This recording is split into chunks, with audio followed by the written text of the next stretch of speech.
À double raison, car chargé des sports depuis 1998, il est toujours plaisant de mettre un outil ou une structure au profit d'un club sportif pour améliorer son développement.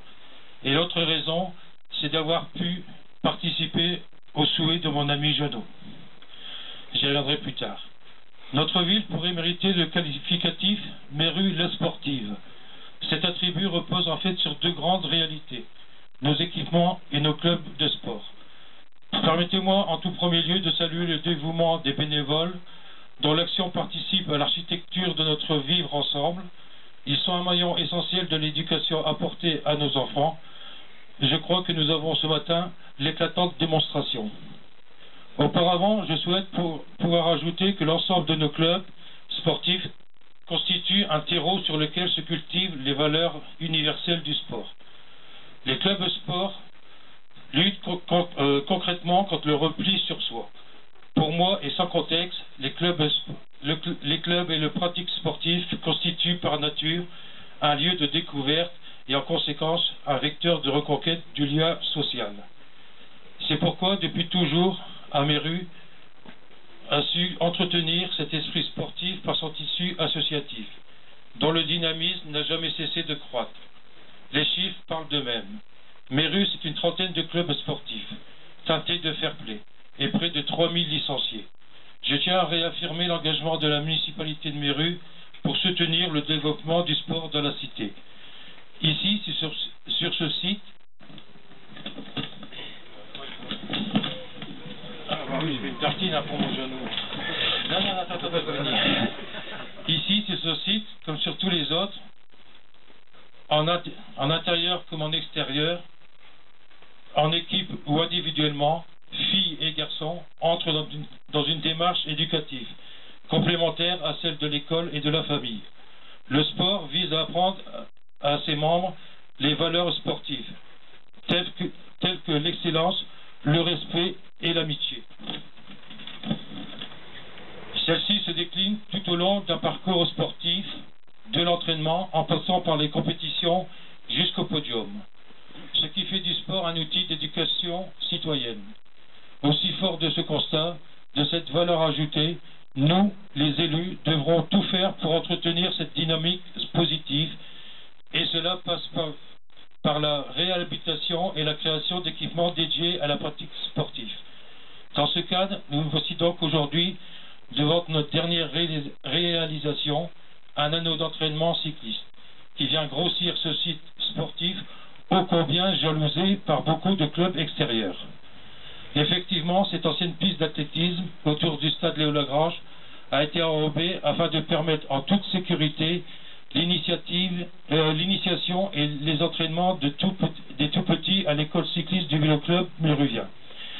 J'ai souhaité, avec l'accord de la famille et du Vélo-Club, que cette structure soit dénommée Anneau d'entraînement cycliste Jean Zappella, en mémoire à sa détermination constante à ce projet et au créateur de l'école du cyclisme, Monsieur Jean Zappella, dirigeant du VC Méru, décédé le 11 mai 2011.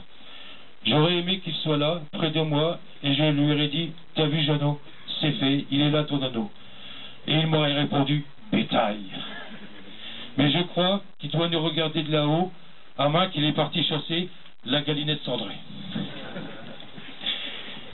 Je rappelle que cette dénomination a fait l'objet d'une délibération au conseil municipal du 22 octobre 2012 et a été approuvée à l'unanimité par le conseil municipal. Bon, là, je vais faire le doublon. Donc je vais vous rappeler un peu l'historique de Jean Zappella. Monsieur Jean Zappella dit Jeannot, figure emblématique du cyclisme amateur dans le Val d'Oise et depuis 2002 localement, a commencé la pratique du cyclisme en 1954, participant à quelques critériums au Val d'Ive à Paris et sur les routes franciliennes. La guerre d'Algérie a mis fin à sa carrière très prometteuse. Ce n'est qu'en 1976 qu'il se rapprocha à nouveau vers le cyclisme en tant que dirigeant sur l'encadrement des jeunes dans le Val d'Oise, au VC Pontoise. Il mettra à profit son expérience notamment pour ses enfants, Michel et Bernard ici présents. Il aura contribué également au passage chez les professionnels de Gilles Magnan, 2 fois champion de France au contre-la-montre en 98 et 99 et 4 participations au Tour de France. Il s'est toujours investi auprès des jeunes. Sa passion association grandissant au fil des ans. C'est un dernier. On va y arriver, mais il commence à vieillir, hein, donc... Surtout qu'il a froid. En 2005, M. Jean Zappella créa l'école du cyclisme au sein du VC Méru avec un effectif de 4 enfants.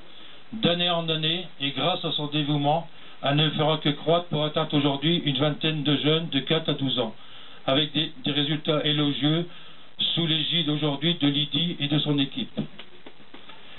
Cette école ne permettait pas d'accueillir plus d'enfants pour des raisons de sécurité, pour qui les entraînements s'effectuaient sur la voie publique avec les contraintes que l'on connaît. Ceci était la hantise et le souci majeur de notre Jeannot, n'hésitant pas à interpeller à chaque occasion le maire Yves Leblanc, Gérard Lipens et moi-même. D'où la demande avérée du Vélo Club pour la réalisation de cet anneau d'entraînement sur le site Léo Lagrange.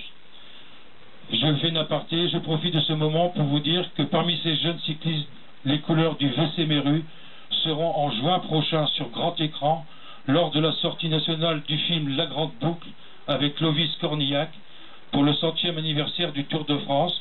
Jean-Paul vous en dira peut-être plus. J'aimerais remercier donc Yves Leblanc, maire de Méru, ainsi que Gérard Lipens pour m'avoir suivi sur ce projet et sa réalisation, permettant en toute sérénité l'initiation et l'entraînement des petits de l'école du cyclisme. Remercions également la famille d'avoir accepté que cet anneau soit dénommé Anneau d'entraînement cycliste Jean Zappella, à Jean-Paul et au club d'avoir participé à la mise en place de cette journée et aussi à Francine, et à vous tous qui avez répondu présent malgré ce froid à cette inauguration en hommage à notre ami Jeannot. Et en mémoire, je voudrais qu'on fasse une minute de recueillement pour Jeannot.